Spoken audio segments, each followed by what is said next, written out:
Siendo profesor en Wittenberg, a Lutero se le asignó la cátedra de teología bíblica.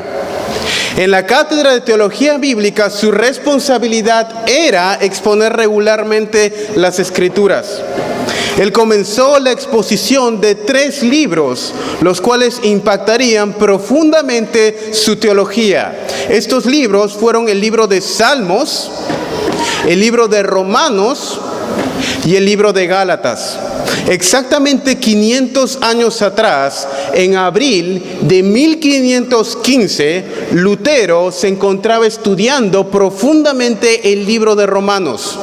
Y el cambio teológico que dio como consecuencia la doctrina de la justificación solamente por la fe, se produjo, yo diría, casi 500 años de ahora, 1515. Pero si nos remontamos unos años antes, en 1510, el 1510 a 1511, tuvo un evento muy importante en la vida de Lutero, y fue un viaje a Roma. Este viaje, a manera de peregrinación, marcó el inicio de una peregrinación que duraría el resto de su vida. En 1510 y 11, Lutero viaja a Roma por asuntos relacionados a la orden agustiniana. Esta experiencia dejó una profunda marca en el joven Lutero, al poder ver de cerca la corrupción en la que estaba sumida el clero católico.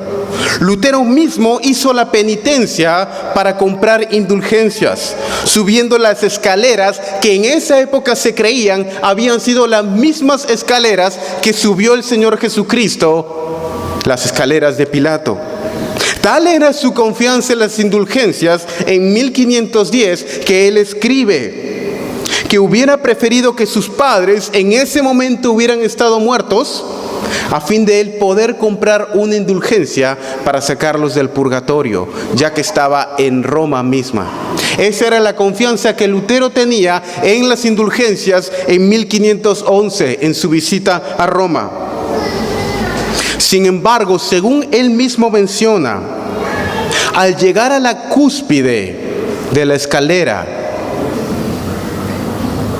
y ver por primera vez la gente que estaba siendo explotada por las indulgencias, algo hizo clic en su mente y una sombra de duda se asomó y menciona: ¿es cierto? ¿Y qué si la iglesia se equivocó? ¿Y qué si la iglesia realmente no dispone del mérito de todos los santos? Entre 1512 al 1517, el cambio principal teológico tiene lugar en Lutero. Él estaba enseñando Salmos, luego Romanos y posteriormente Gálatas.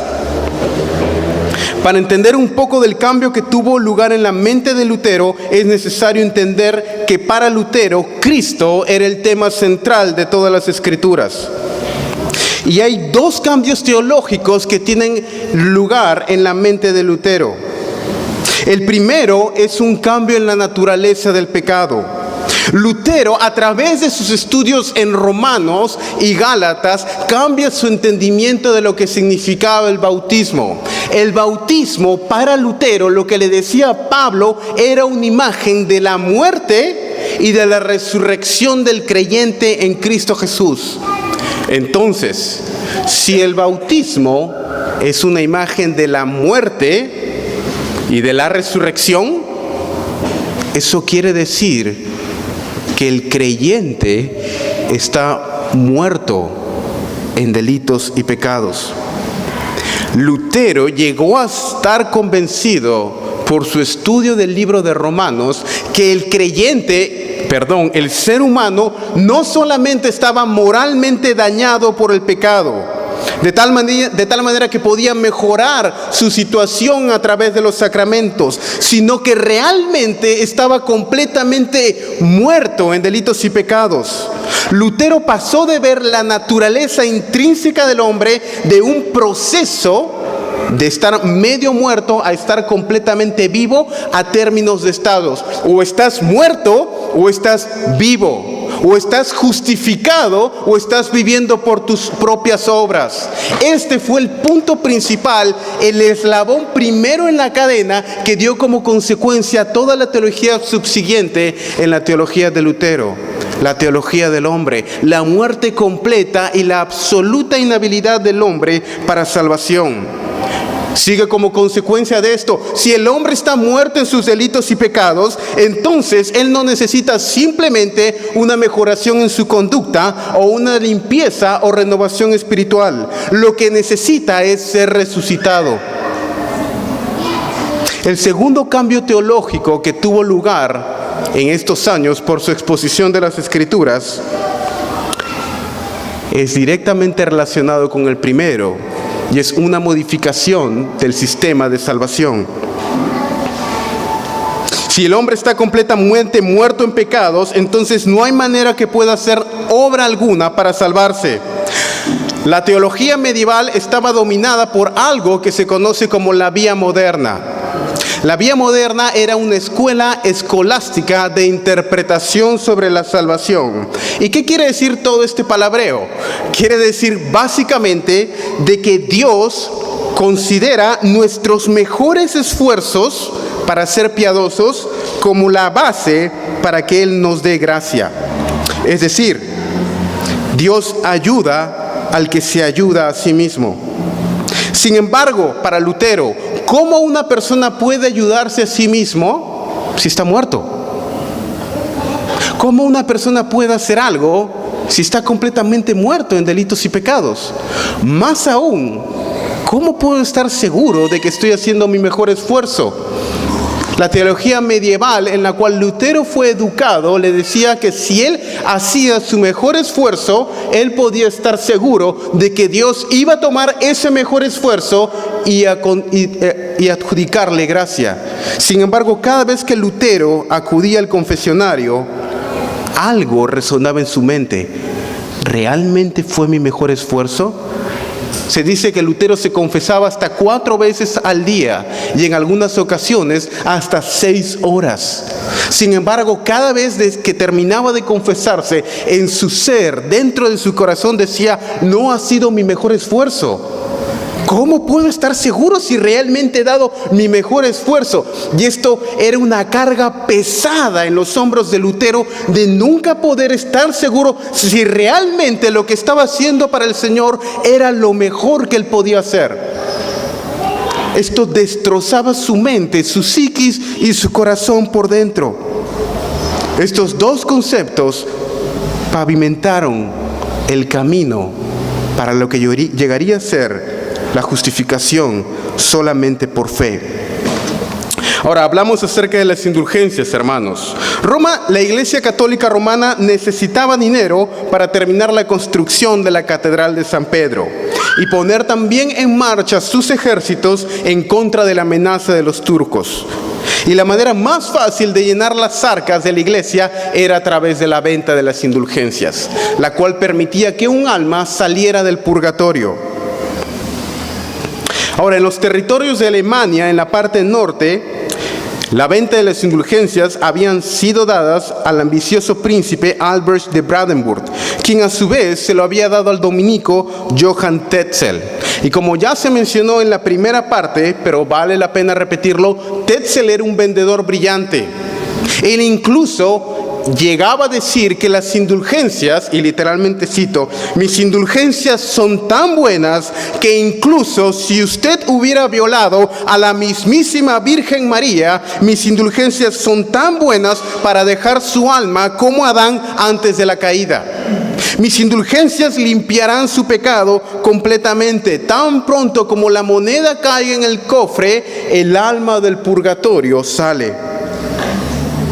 El abuso de las indulgencias fue lo que motivó la profunda convicción de Lutero de que algo debía ser hecho. Y en la noche del 31 de octubre de 1517, en la víspera de Todos los Santos, es que clava sus 95 tesis en la capilla de Wittenberg, esperando una discusión académica con otros profesores. Ahora, hermanos, las 95 tesis, como se mencionó,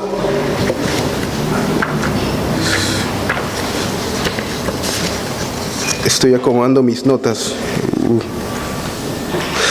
Las 95 tesis se expandieron rápidamente por toda Europa, llegando a ser un medio de protesta y la bandera contra los abusos de la Iglesia. Las 95 tesis fueron muy populares por dos razones, hermanos. Primero, en primer lugar, porque puso el dedo sobre la llaga. Las 95 tesis atacaban el abuso de las indulgencias. La gente estaba harta del abuso y la corrupción romana.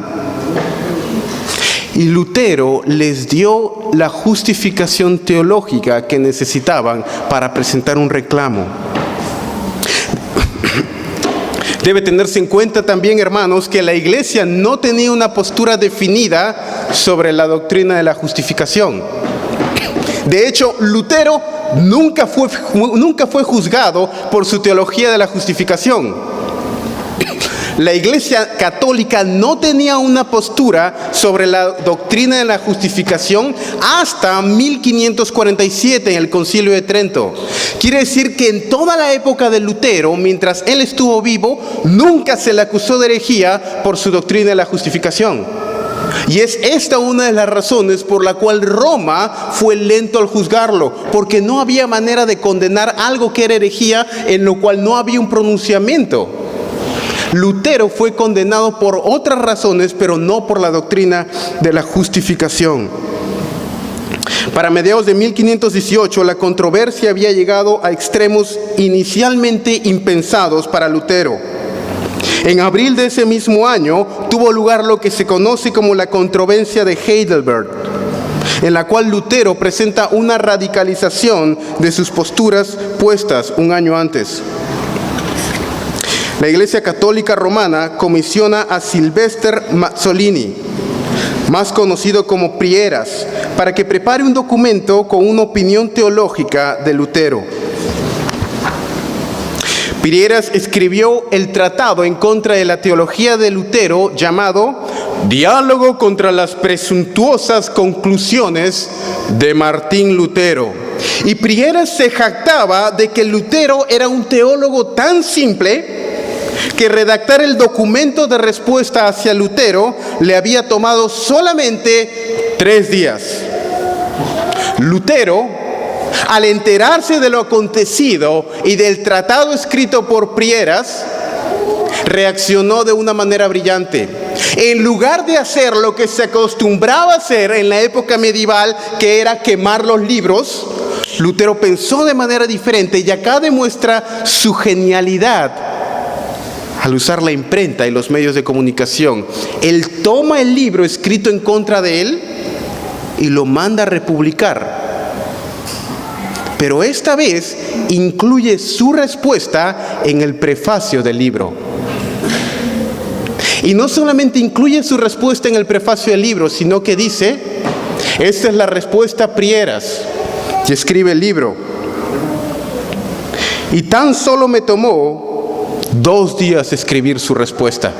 Mientras que a Prieras le tomó 3 días escribir el libro, Lutero dice, tan solo me tomó 2 días escribir la respuesta. Y de esa manera, punto para el reformador en Wittenberg. Y la popularidad de Lutero creció aún más.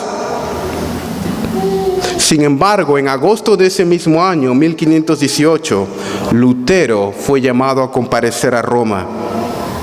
Con el recuerdo de lo que había ocurrido 100 años antes con John Huss, Lutero estuvo atemorizado de que probablemente esto significaba su fin en la hoguera. Lutero no perdió tiempo y apeló a César.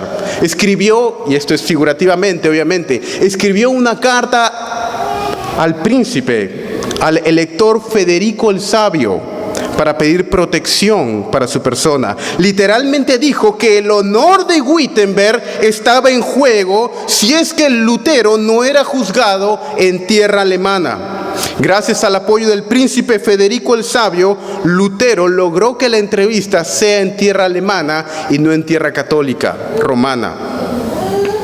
La persona designada para esta entrevista fue el cardenal Cayetano. Ahora, el cardenal Cayetano era una de las mentes más brillantes de su época y quizá el mejor intérprete de Tomás de Aquino que ha habido. Sin embargo, falló en persuadir al reformador sobre claudicar sobre sus ideas.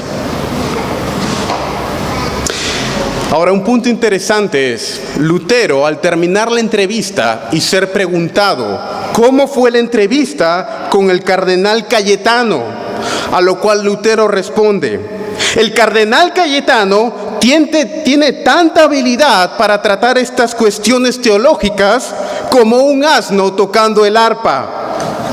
Desde entonces, el conflicto entre Lutero y el cardenal Cayetano fue ejemplificado por una pintura de un asno tocando el arpa. Y bajo la pintura de este asno tocaba el arpa, decía Lutero, humillando al cardenal Cayetano. Ahora, no es de extrañarse con declaraciones de este tipo que Lutero tuviera tantos enemigos. Lutero no era una persona que pasaba desapercibida. O lo amabas o lo odiabas. Punto. Pero no podías estar neutro ante la presencia y declaraciones de Lutero. O te caía bien y era un amigo por el cual dabas la vida, o lo odiabas a muerte. Este era Lutero. Y se ganó de muchos amigos, pero también de enemigos acérrimos. Y probablemente imagino que la comparación de un asno tocando el arpa no le cayó muy bien al cardenal Cayetano. Y era el hombre del cual dependía su suerte con la iglesia romana. En ese momento parecía que la suerte ya estaba echada para Lutero. Lo único que se veía para él era la hoguera. Pero ocurrió en la providencia de Dios algo completamente inesperado. En enero de 1519, unos meses después de la entrevista, muere el emperador alemán, Maximiliano. Al morir el emperador, esto significaba que todas las sentencias que debían ejecutarse se suspendieron, por lo cual no podía juzgarse a Lutero hasta que hubiera otro emperador. Más aún, Lutero se encontraba bajo la prefectura de Federico el Sabio, y Federico el Sabio era uno de los candidatos más fuertes para ser el siguiente emperador alemán, y Federico el Sabio era el protector de Lutero. Entonces, teniendo a Federico el Sabio como protector de Lutero, sin tener un emperador hacia el momento, esto le dio tiempo a Lutero para proseguir con sus reformas en Wittenberg. Entre estos años ocurrieron diferentes cosas, como el debate en Leipzig en 1519, donde hubo una concurrencia masiva de los personajes más importantes de Europa, y le dio tiempo sobre todo a Lutero de escribir lo que llegaría a ser su manifiesto teológico, el plan integral de la Reforma. 2 años más tarde, en enero de 1520, cuando la Iglesia Católica Romana quiso concluir algo que había iniciado 2 años antes, ya era demasiado tarde.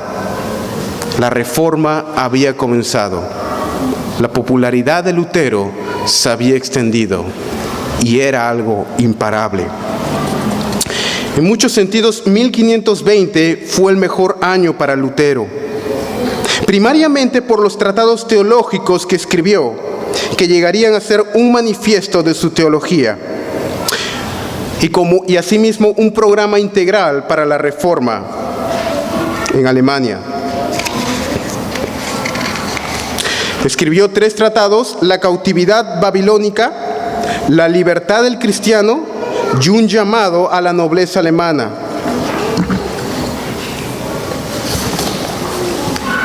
La cautividad babilónica tenía que ver directamente con la doctrina de la salvación, reduciendo los sacramentos de 7 a 2.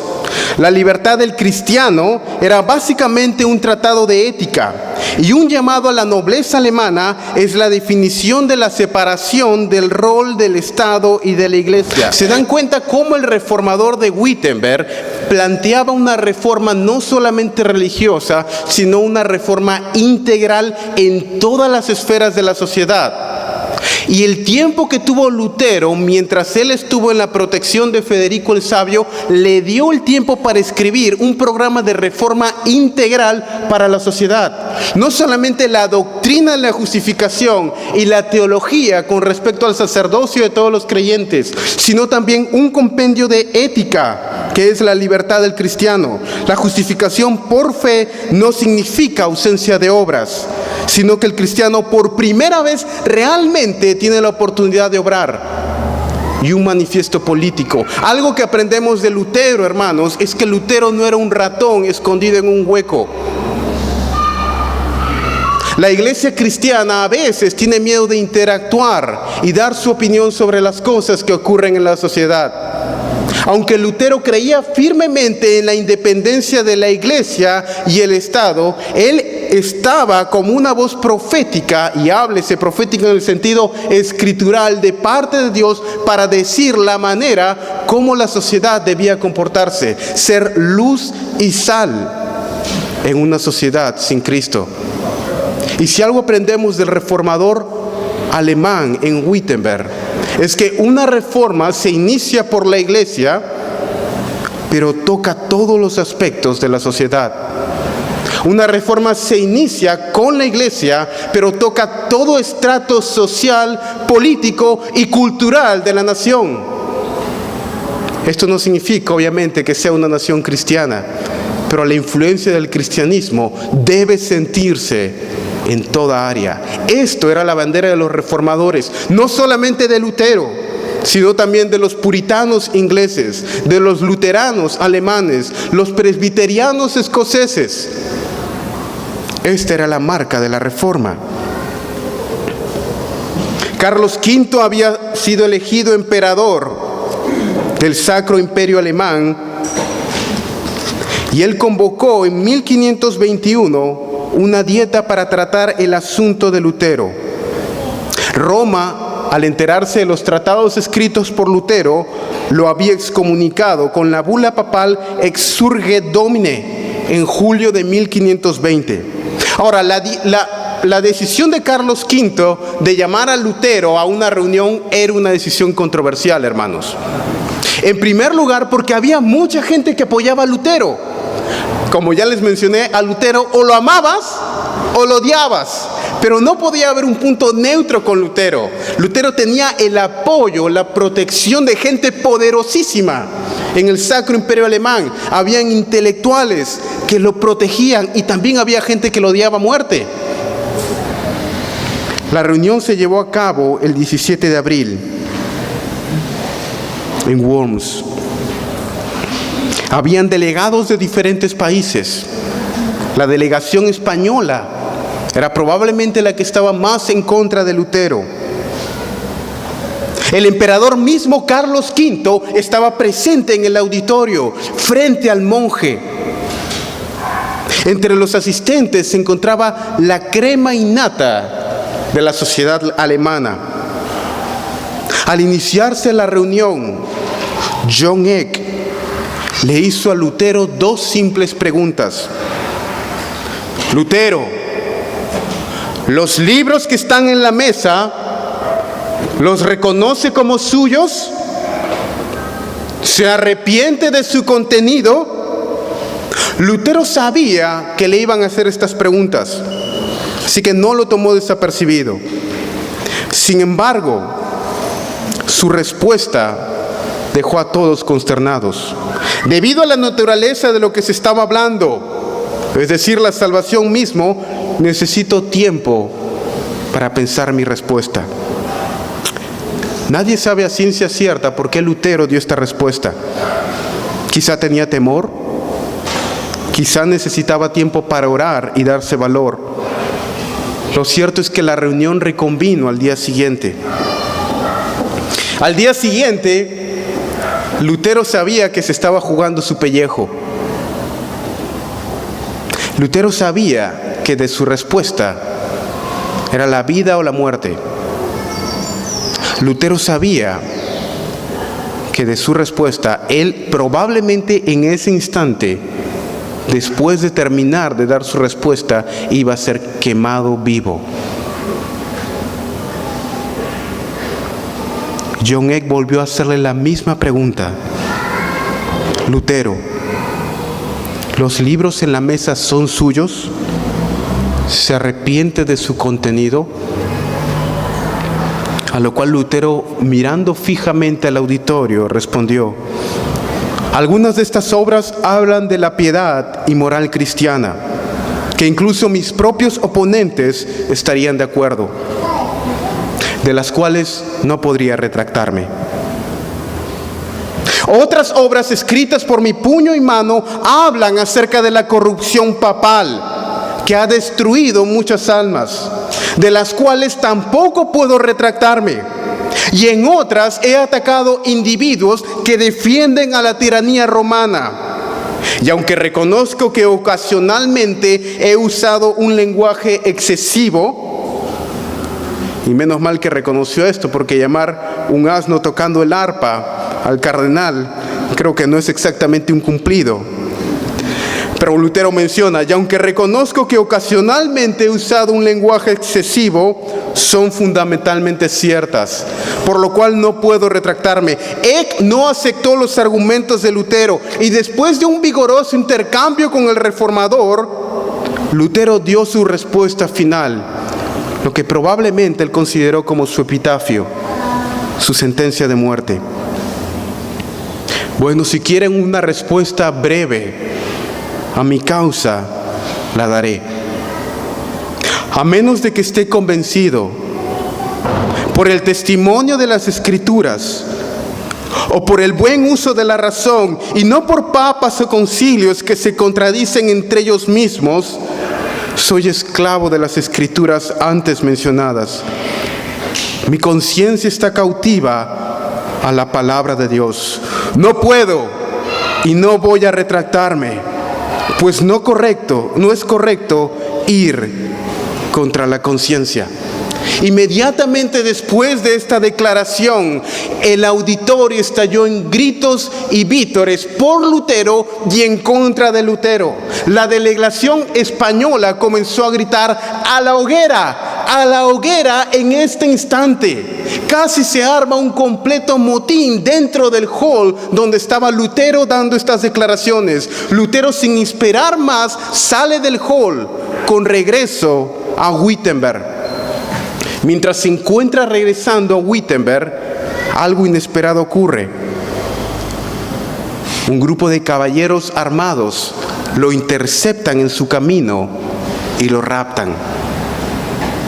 Y es aquí que repentinamente el reformador, que había estado en el centro de la atención de todo el mundo, de la iglesia y de la política, de pronto desaparece para convertirse en Sir George del castillo de Wartburgo. Federico el Sabio, una vez más, a través de su intermediario George Spalatin, había raptado a Lutero para evitar que éste fuera condenado a la hoguera. Lutero, en el castillo de Wartburg, se deja crecer la barba, cambia su atuendo monacal por el atuendo de un caballero y se llamó Sir George del castillo de Wartburg. Fue durante estos años que ocurrieron dos cosas principales que afectarían grandemente a Lutero. Primero, su salud estomacal comenzó a declinar, y esto afectaría fuertemente a Lutero en su vejez. Y en segundo lugar, Lutero estuvo envuelta en una actividad literaria muy prolífica, escribiendo en este tiempo lo que llegaría a ser su magnus opus, la traducción de la Biblia al alemán. Si la traducción del rey James Santiago en inglés o las instituciones de Calvino al francés tuvieron un impacto en toda una época en sus respectivos países y lenguas, la traducción de la Biblia al alemán impactó profundamente a la Alemania. Hubieron otros dos elementos, algunos otros elementos en la vida de Lutero que narraré brevemente. Otro elemento fue la rebelión de los campesinos en 1525, el conflicto con Zwinglio y sus últimos días. La rebelión de los campesinos se llevó a cabo en 1525, el mismo año en el que Lutero contraería matrimonio con Catherine von Bora. La rebelión de los campesinos era algo que ya se había venido cocinando mucho tiempo atrás. Parte de esta rebelión era motivada por una sincera devoción espiritual, pero parte también venía como consecuencia de un contexto político y social, una lucha de clases. Lutero al comienzo de la rebelión estaba dubitativo sobre la misma. Sin embargo, al final de ella, condena de manera contundente la rebelión de los campesinos. Hay un evento más que nos interesa en la vida de Lutero antes de pasar a examinar su teología. Y este es el conflicto con Zwinglio en 1529. La reforma en Suiza con Ulrich Zwinglio se había iniciado independientemente de la reforma iniciada por Lutero. Y aunque era en muchos sentidos similares a la alemana, guardaba también notables diferencias con ella. Philipp de Hesse, el príncipe, en 1529 convocó una reunión entre los principales reformadores en Marburg. La idea de esta reunión era que todo el movimiento reformado pudiera estar en una sola iglesia unificada. De la misma manera como la Iglesia Católica Romana era una iglesia unificada, la idea era que todas las iglesias reformadas fueran una iglesia paralela a la Católica Romana unificada. Hubieron 15 puntos de debate en la discusión, en los cuales estuvieron de acuerdo en 14 puntos y medio. Y el punto de discrepancia era la interpretación del significado de la frase de Cristo: esto es mi cuerpo, en la Santa Cena. Este era el punto de debate. ¿Qué significa cuando Cristo dice esto es mi cuerpo en la Santa Cena? Para Zwinglio y los reformadores suizos, esto es mi cuerpo, Cristo refiriéndose a los elementos, era solamente un recordatorio. La Santa Cena era un recordatorio de la muerte y resurrección de Cristo Jesús. Ahora, deben notarse, hermanos, que la postura teológica de Zwinglio era vista con sospecha y por ninguna manera fue ni es la postura predominante en la Iglesia Reformada. La postura predominante fue la postura de Calvino una generación después. Ahora, para Lutero la postura de Zwinglio era herética. Zwinglio no solamente estaba diciendo algo que era una diferente interpretación, Zwinglio estaba malbarateando el Evangelio. Fue tanto la reacción de Lutero en contra de Zwinglio que lo llamó un hermano, ni siquiera le llamó hermano, le llamó alguien de un espíritu diferente, mencionando así que él no era cristiano. Ahora, para nuestra mente bautista, teológica, cristiana en Perú del siglo XXI, quizá nos parezca una tontería este punto, ¿verdad? ¿Cómo todo se va a poner en juego por la interpretación de esto es mi cuerpo? Pero para el siglo XVI esto era de importancia vital para el entendimiento del Evangelio. Lutero venía de un contexto de la misa, en el cual en la misa Lutero estaba en contra de lo que se llevaba a cabo en el sentido de que era una ofrenda de sacrificio a Dios. Lutero decía de que esto iba en contra del Evangelio, pues en la misa, en el Evangelio, uno no va a ofrecerle algo a Dios, sino uno va a recibir de Dios. Y esto es lo que está en el centro del Evangelio. En el Evangelio nosotros no vamos a darle algo a Dios. Lo único que le damos es nuestro propio pecado. Nosotros vamos a recibir de Dios. Y lo que está en el centro del Evangelio, diría Lutero, es la celebración de Cristo en unión a su cuerpo, la iglesia. Y eso está ejemplificado en la Santa Cena.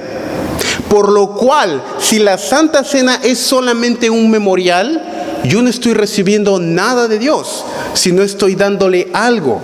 Y esto va en contra de la misma base de lo que significa el Evangelio. Y esta era la razón por la cual Lutero no podía estar de acuerdo con Zwingli. No solamente era la Santa Cena, era el Evangelio mismo para Lutero lo que estaba en juego con la interpretación de esto es mi cuerpo. Los últimos años de Lutero estuvieron marcados por menos entusiasmo que los primeros años. Asimismo, las presiones económicas, aunque Lutero no estaba en la miseria, hicieron mella en el reformador. Fue también un tiempo difícil para Lutero, pues se comienza a notar un cierto tono de amargura en sus escritos. Esto se debe a varios factores. Probablemente sus enfermedades estomacales habían afectado su salud, no solo su salud, sino también su estado emocional. Lutero estaba afectado emocionalmente, probablemente como consecuencia de enfermedades estomacales. La reforma no había sido lo que él había esperado. Las diferentes facciones protestantes estaban divididas entre sí mismas. Elementos de falsa doctrina comenzaban a ser introducidos en el protestantismo. Lutero estaba cada vez más consciente de que la muerte se acercaba. Y es en este contexto que tiene lugar un elemento trágico en la vida del reformador. 3 años antes de su muerte, en 1543, escribió su tratado acerca de los judíos y sus mentiras. Tratado que sería luego usado por Hitler en la Alemania nazi para la persecución de los judíos y fomentó antisemitismo en Alemania por casi 4 siglos en contra del pueblo judío. Ahora, debe tenerse algo en cuenta, hermanos, cuando se habla y se critica a Lutero por este tratado. Todos mencionan el tratado acerca de los judíos y las mentiras de 1543. Pero Lutero escribió un tratado 20 años antes defendiendo a los judíos. Su famoso libro Jesús nació como judío, escrito en 1523, en la cima de su apogeo teológico, tenía el propósito de ser una apología y respeto hacia los judíos. En el tratado de 1543, él ataca fuertemente al pueblo judío. Quizá por haber estado afectado emocionalmente, quizá estaba perdiendo un poco la mente, quizá tenía un poco de remordimiento y amargura, quizá estaba usando a los judíos como un chivo expiatorio, o quizá una de las razones más fuertes era de que acusaba a los judíos por el no advenimiento de Cristo. Lutero estaba consciente de que una de las profecías que debía cumplirse para el advenimiento de Cristo era una conversión masiva de los judíos. Al no haber tenido lugar esta conversión masiva por culpa de los judíos, Cristo no había venido y el retraso del Señor se había prolongado. Quizá una combinación de todos estos factores es lo que lleva a escribir este tratado en 1543. 3 años después, en 1546, Lutero estaría muriendo en el mismo lugar donde nació. Sus últimas palabras fueron una cita del Salmo 31:5. Señor, en tus manos encomiendo mi espíritu. Murió en paz, en completo reposo, al saber que estaba unido a su Señor. Esto era, hermanos, la parte de la vida de Martín Lutero. Y ahora esto nos lleva a la tercera parte. Vamos a dividir nuestra exposición en 4 partes. La primera era el contexto de la vida de Lutero, la segunda la vida de Lutero y la tercera, la más emocionante en mi opinión, la teología de Martín Lutero. Así que para los que disfrutan de teología, exégesis y otras palabras complicadas, van a hallar de suma interés esta sección. ¿Dónde podemos hallar la base de la teología de Lutero? Los historiadores y teólogos coinciden que la base fundacional de la teología de Lutero se encuentra en las tesis de Heidelberg. Poco después de la publicación de las 95 tesis, Lutero llevó a cabo lo que se conoce como la controversia de Heidelberg, en la cual Lutero presenta 40 tesis que serían la base teológica de toda su teología. Estas tesis, llamadas como tesis en contra de la teología escolástica, estaban divididas: 28 eran teológicas y 12 filosóficas, en contra de la influencia negativa que había tenido el aristotelianismo en la teología medieval. De suma importancia es la tesis número 19, en la cual Lutero expone el concepto hilvanador de toda su teología, que se conoce como la teología de la cruz y la teología de la gloria. Las primeras tesis, la tesis 1 y 2, representan un avance en la teología de Lutero. ¿Cuál es el rol de la ley en la vida del cristiano? La ley no es algo arbitrario, diría Lutero, sino la ley es una consecuencia del carácter de Dios. ¿Qué es lo que hace que algo sea bueno o que algo sea malo? ¿Quién define que algo es bueno o que algo es malo? ¿Es malo porque Dios lo dice? ¿O es malo o Dios lo dice porque es malo? ¿Te das cuenta la diferencia? Supongamos, digamos, un pecado, matar. ¿Matar es malo porque Dios dice que es malo? ¿O Dios dice que es malo porque Dios lo dice? En el segundo caso, Dios mismo estaría sujeto a una ley superior a él. ¿Se dan cuenta la diferencia? ¿Dios dice algo es malo porque Dios lo dice? ¿O Dios lo dice porque es malo? Si Dios lo dice porque es malo, entonces hay una ley universal a la cual Dios mismo estaría sujeto. Y el estándar para bien y mal sería algo diferente de Dios. Esto es herejía. Dios es el último estándar para el bien y para el mal. Y la ley no solamente prescribe lo que Dios debe creer, la ley es una consecuencia de quien Dios es en su carácter. La ley es un reflejo de lo que Dios es. Estos tesis 1 y 2. En las tesis 3 y 4, él expone una falsa percepción de nuestra parte sobre la utilidad de las obras del hombre para salvación y las obras de Dios. Tesis 3. Las obras humanas, aunque parecen atractivas, son pecados mortales. Tesis 4. Las obras divinas, aunque parecen pecaminosas a los ojos de Dios, del hombre, realmente son meritorias a los ojos de Dios. En las tesis 5 y 6, Lutero enfatiza que lo que hace que una obra sea un pecado mortal no es necesariamente el acto en sí mismo, sino la motivación con la que ésta se lleva a cabo. Ahora, date cuenta de esto. En la teología medieval, un pecado mortal era un pecado que tenía perdón de parte, que no tenía perdón de parte de Dios. Esto era un pecado mortal. Un pecado venial era un pecado que podía ser perdonado. Lutero dice que lo que hace que un pecado sea mortal no es el acto, sino la motivación con la que se hace. Lo que convierte un pecado en mortal es el hecho de que la persona piense de que es venial.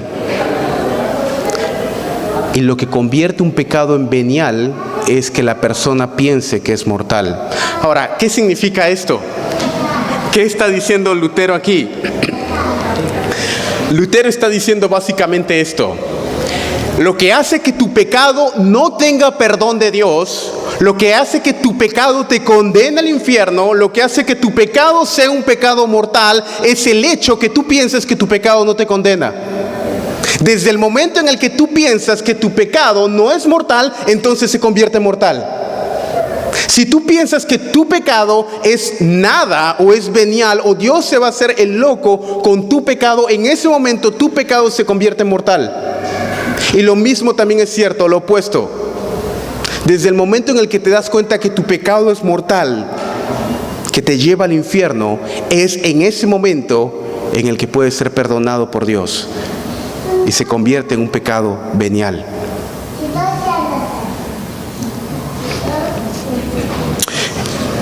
Lutero en las tesis 7 al 12 desarrolla aún más el tema de lo que constituye un pecado mortal. Los pecados mortales son justamente aquellos que el hombre considera que no lo son. De tal manera que es solamente cuando perdemos toda esperanza en nuestras propias obras es que podemos depender de la misericordia de Dios. En las tesis 13 al 15,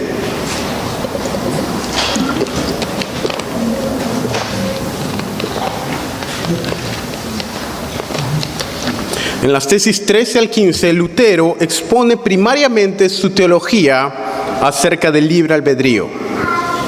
Ahora, ¿Lutero creía en el libre albedrío? Sí y no. Depende cómo definamos libre albedrío. ¿Lutero creía que una persona tenía capacidad para decidir? Absolutamente sí.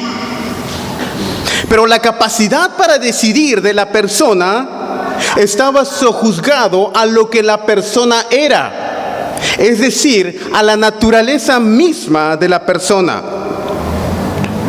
Si la persona estaba muerta completamente en delitos y pecados, la persona era libre para actuar de acuerdo a lo que la persona era. La persona estaba muerta en delitos y pecados y esto era moralmente muerta. No es que el inconverso no pueda venir a Dios en un sentido. El inconverso no quiere venir a Dios. Es amante de sí mismo supremamente antes que de Dios. Cada vez que él decide actuar de acuerdo a lo que él es, y él es pecador por naturaleza, por lo cual cada vez que toma una decisión es pecado. Cada vez que él hace algo es pecado porque es amador del pecado. De la misma manera que un pez es libre, pero para nadar. Y de la misma manera que un ave es libre para volar, pero un pez no puede volar y un ave no puede nadar. El pecador es libre, sí, libre solo sí para pecar. Para actuar de acuerdo a lo que él es. Y esto es el punto principal con el cual Lutero rompe con los humanistas y con Erasmo. La completa esclavitud de la voluntad al pecado. Y esto es cierto con nosotros. Si 1000 veces antes de ser cristiano se me hubiera puesto Dios y mi pecado, 1001 veces hubiera elegido mi pecado. Si 1000 veces me hubieran puesto los deleites de Cristo y los deleites del mundo antes de ser cristiano, 1000 veces hubiera elegido los deleites del mundo. Porque por naturaleza el hombre nace corrompido en su pecado, amador de sí mismo. Y no puede seguir a Dios porque no quiere. Porque está esclavo de su propio pecado. No pueden venir a Él porque no quieren venir a Él. El problema del hombre es moral. Y esto radicalmente rompe con la teología medieval.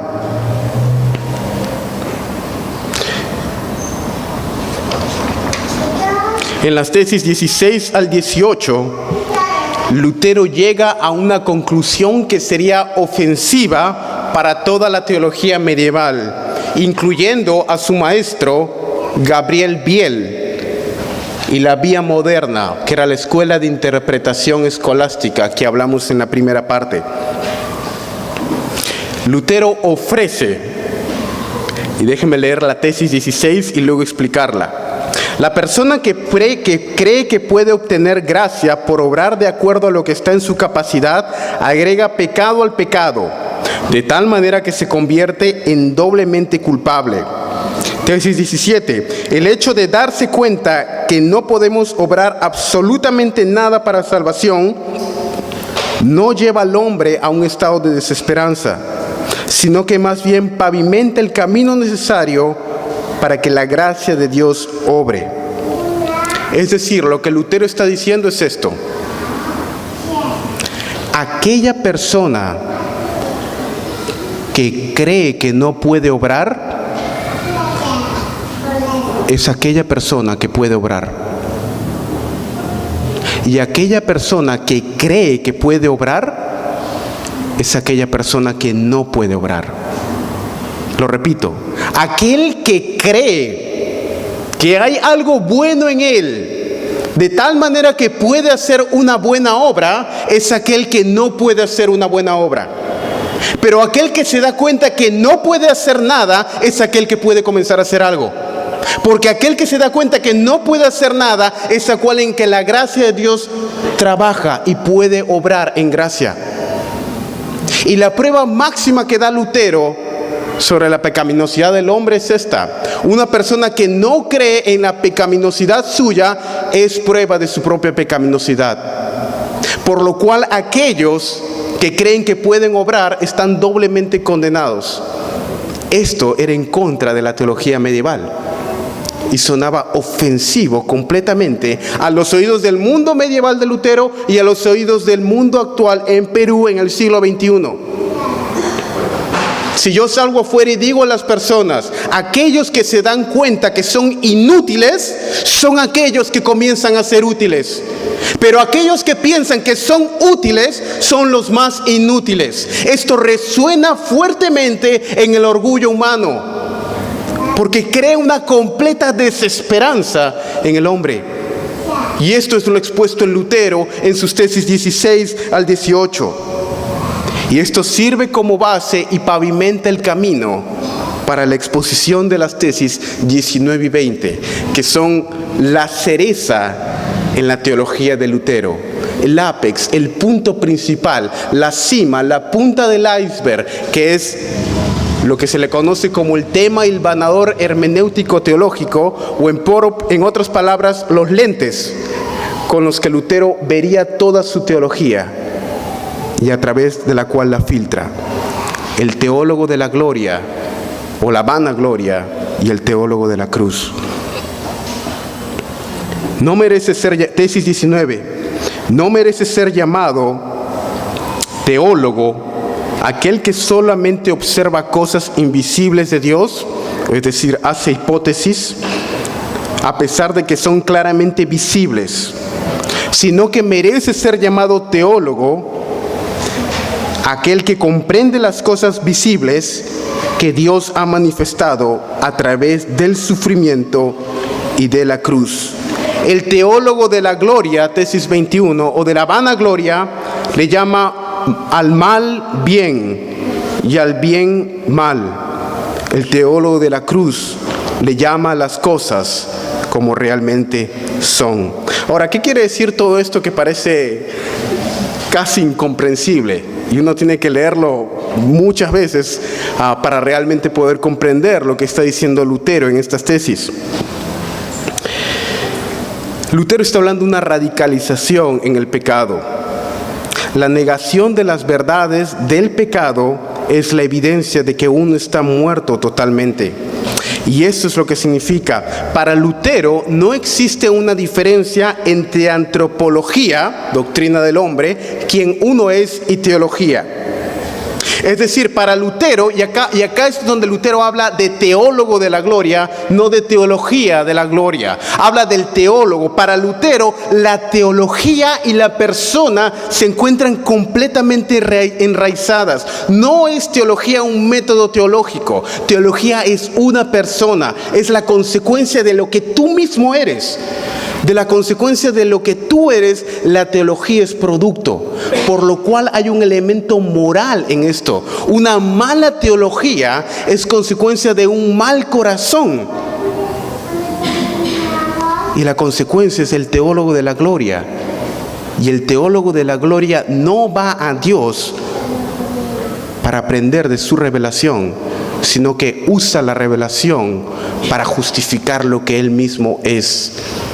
Es decir, los teólogos de la gloria o de la vanagloria, como le llamaría Lutero, crean a Dios a su propia imagen, mientras que el teólogo de la cruz se ve a sí mismo reflejado en la cruz. ¿Qué significa esto? La teología de la gloria y la teología de la cruz. La teología comienza con Dios mismo y su revelación, no con una especulación acerca de Él.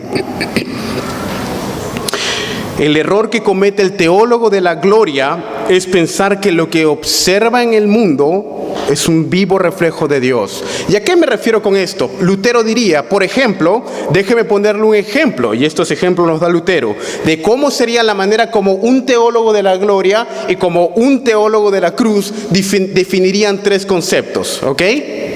Déjeme poner un ejemplo. Por ejemplo, justificación. El teólogo de la gloria miraría cómo opera el mundo. El mundo opera en una base de reciprocidad en interacciones. Yo te doy algo, tú me das algo de vuelta, ¿verdad? Esa es la manera como opera el mundo. Entonces el teólogo de la gloria miraría cómo opera el mundo. Y en base a ver cómo opera el mundo, diseñaría su concepto de justificación en base a lo que ve en el mundo. Por lo cual llegaría un esquema de justificación basado en obras de reciprocidad. Yo le doy algo a Dios, Dios me da algo a cambio. Salvación. El teólogo de la cruz, por el contrario, miraría a la cruz y lo que ocurrió ahí y comenzaría su proceso de razonamiento directamente en la cruz. La ilógica de Dios, la ilógica de los hombres, se convierte en la lógica de Dios. La debilidad, lo que es debilidad para el hombre, se convierte en poder de Dios en la cruz.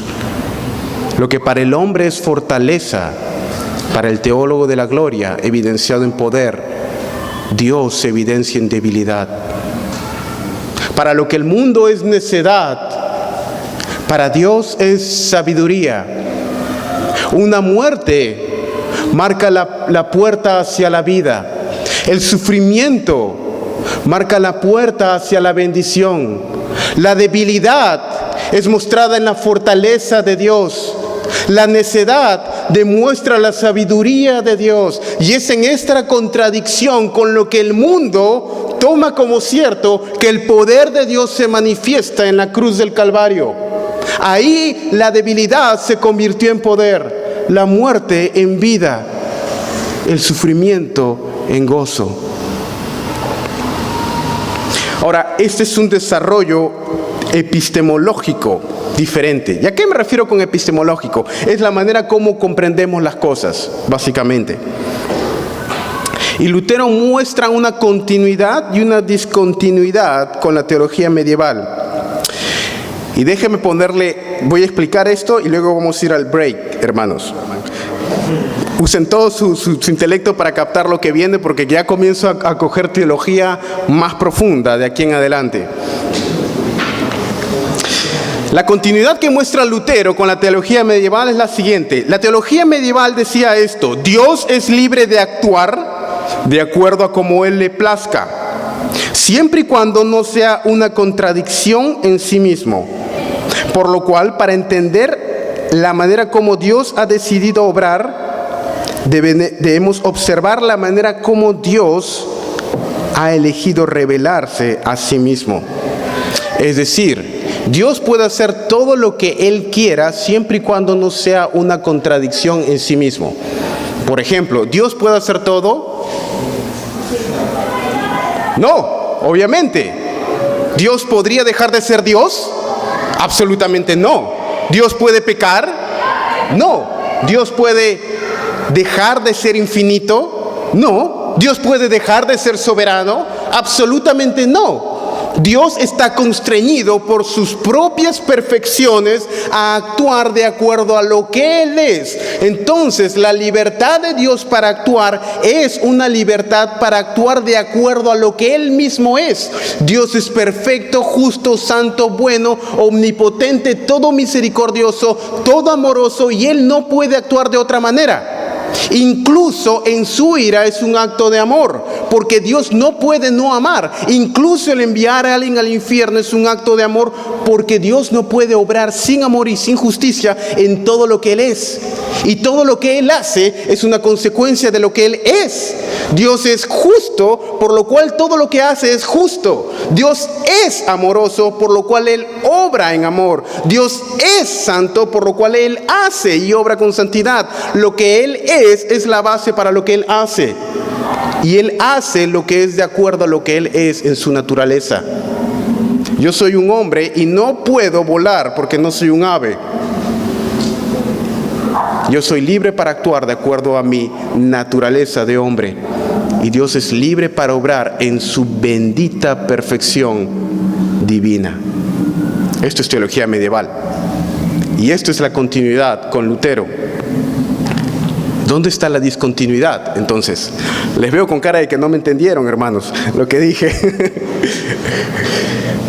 Ya necesitamos el break, pero paso a la discontinuidad y vamos al break antes de seguir tocando más carne. Le dije que la segunda parte era más emocionante que la primera, al menos para los que les gusta la teología.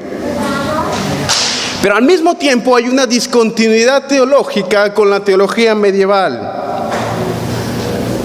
La teología medieval decía que la manera como uno forma su conocimiento de Dios, su epistemología, es básicamente en la revelación de Dios.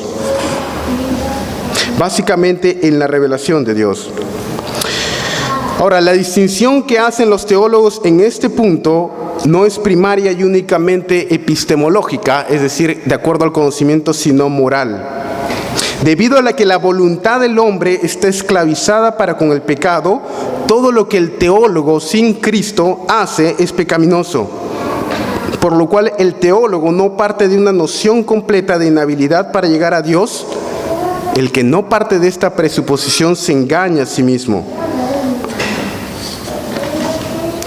Pero hay un punto de diferencia en cuanto a la teología medieval, y la discontinuidad está en esto: que si bien la teología medieval afirmaba que uno debía basar toda su teología en la revelación de Dios, y Lutero decía sí, la pregunta era, ¿qué es la revelación de Dios?